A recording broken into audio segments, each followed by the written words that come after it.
Mr. President, we are grateful to Deputy UN Special Coordinator for the Middle East Peace Process, Ramiz Alakbarov, for his briefing on the situation in the Middle East, including the Palestinian question.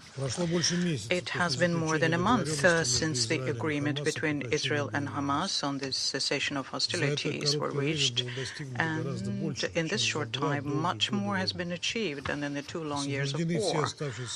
All surviving hostages have been released. Thousands of Palestinians held in custody have been freed, and conditions have emerged for improving the humanitarian situation in the Gaza Strip.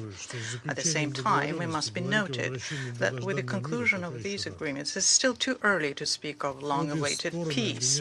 Both sides accuse each other of regular violations. Since October 10th, as a result of IDF strikes, more than 300 Palestinians have been killed.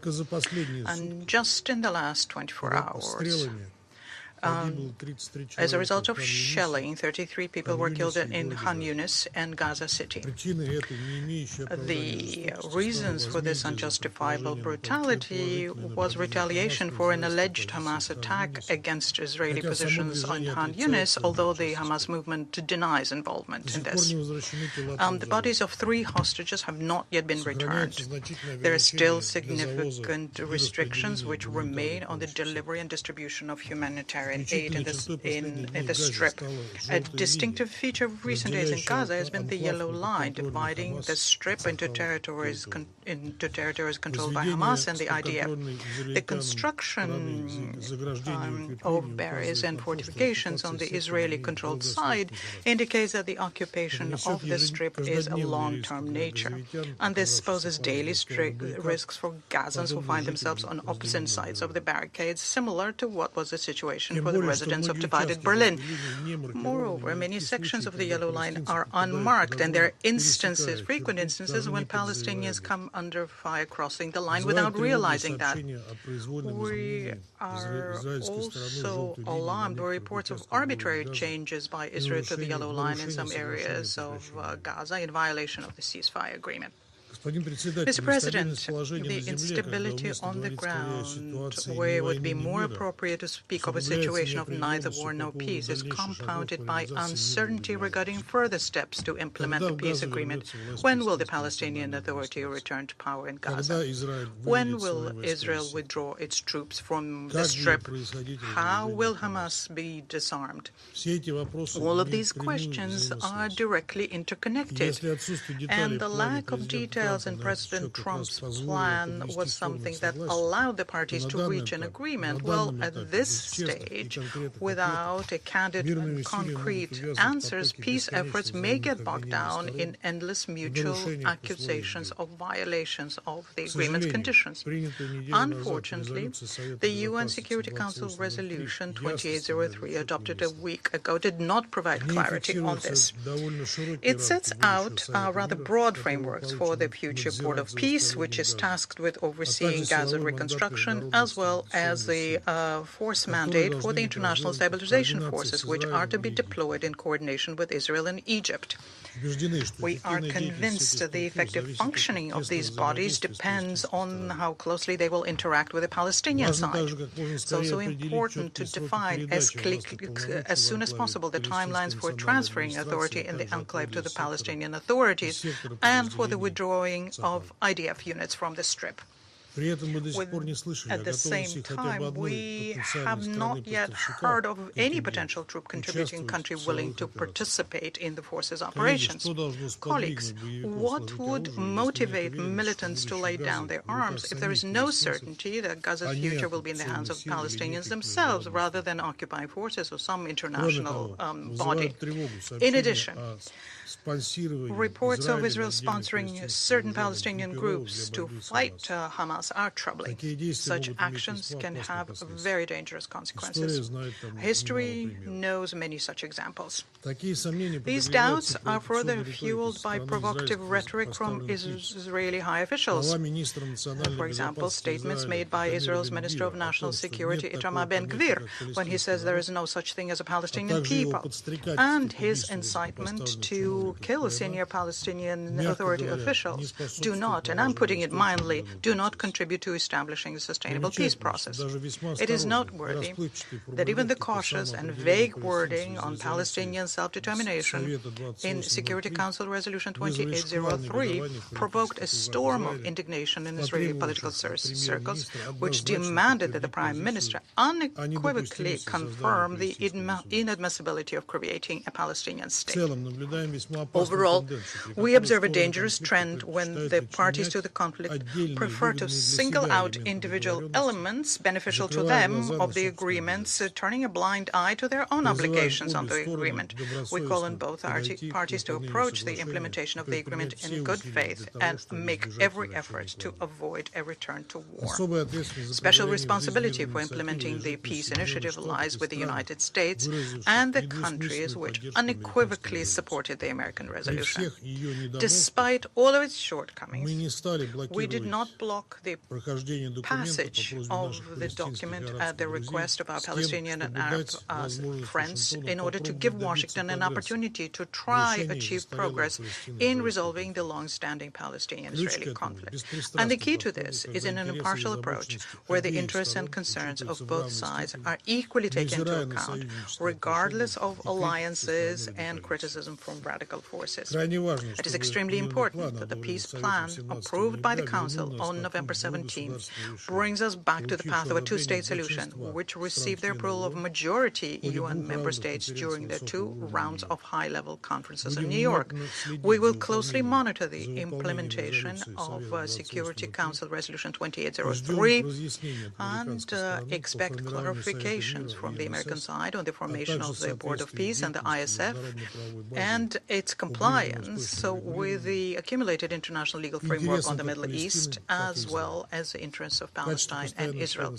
As a permanent member of the UN Security Council, Russia intends to continue playing a constructive role in achieving lasting peace in the Middle East, the cornerstone of which has always been and remains a formula 2 states for 2 peoples, which is capable of satisfying both Israel's legitimate security concerns and the Palestinian people's just aspirations for their own state. I thank you. I thank the representative of the Russian Federation for the statement, and I'll give the floor to the representative of China. Thank you, President. I thank Deputy Special Coordinator Alak Barov for his briefing. The Palestinian question lies at the core of the Middle East issue and bears on peace and security in the region and beyond. We welcome the agreement reached on the first phase of the Gaza ceasefire. However, peace between Palestine and Israel is still far from being achieved, and the suffering of civilians continues. We call on the international community to work harder with the greatest sense of urgency and unwavering political will toward restoring peace in the region. First, achieving a lasting ceasefire in Gaza is a priority. We note with concern that violent clashes persist despite the ceasefire. Israel has reportedly committed over 400 violations of the agreement, resulting in more than 300 civilian deaths in Gaza. A ceasefire means the complete cessation of all attacks and should be observed by all parties in good faith. Any incident that causing civilian casualties is unacceptable, and repeated attacks must not become the new normal in Gaza. China urges all relevant parties, Israel in particular, to fully honor the ceasefire agreement and work toward a truly comprehensive and lasting peace. Second, scaling up humanitarian assistance for Gaza is a top priority. The humanitarian situation remains dire, with severe shortages of essential supplies and medical equipment. Humanitarian access to Gaza continues to face multiple obstacles, and the aid that does reach Gaza falls short of the quantity specified in the ceasefire agreement. The International Court of Justice had issued multiple advisory opinions and orders of provisional measures, stating unequivocally that as the occupying power, Israel is under obligation to ensure the provision of humanitarian assistance to Gaza.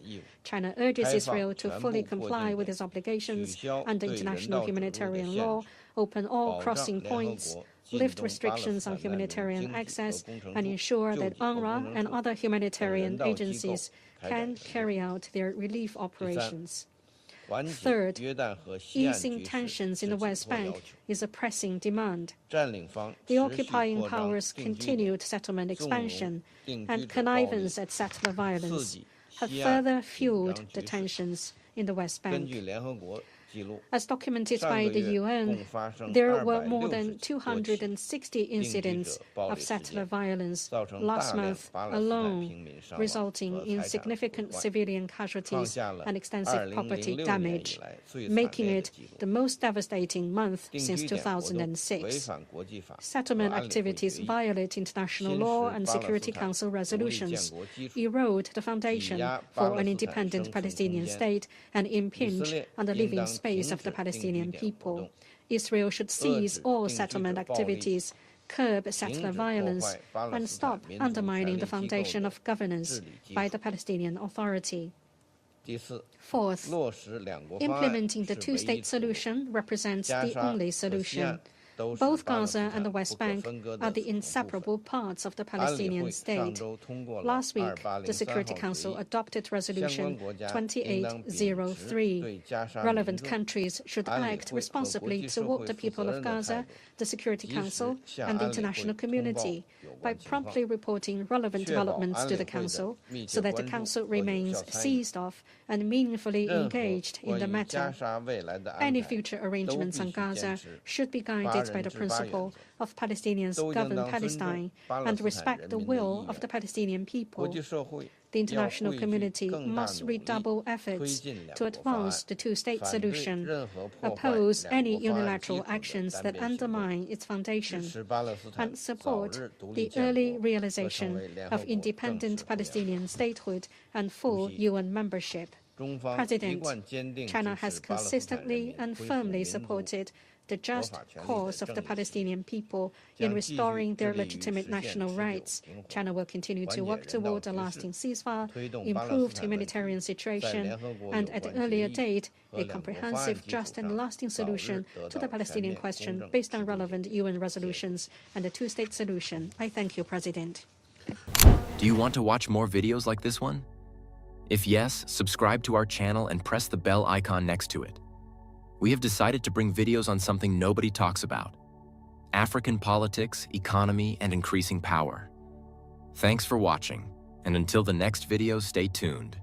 Tell us what you think in the comment section. Like and share the video, and subscribe so that you don't miss any of our African videos. It's the best way to support us.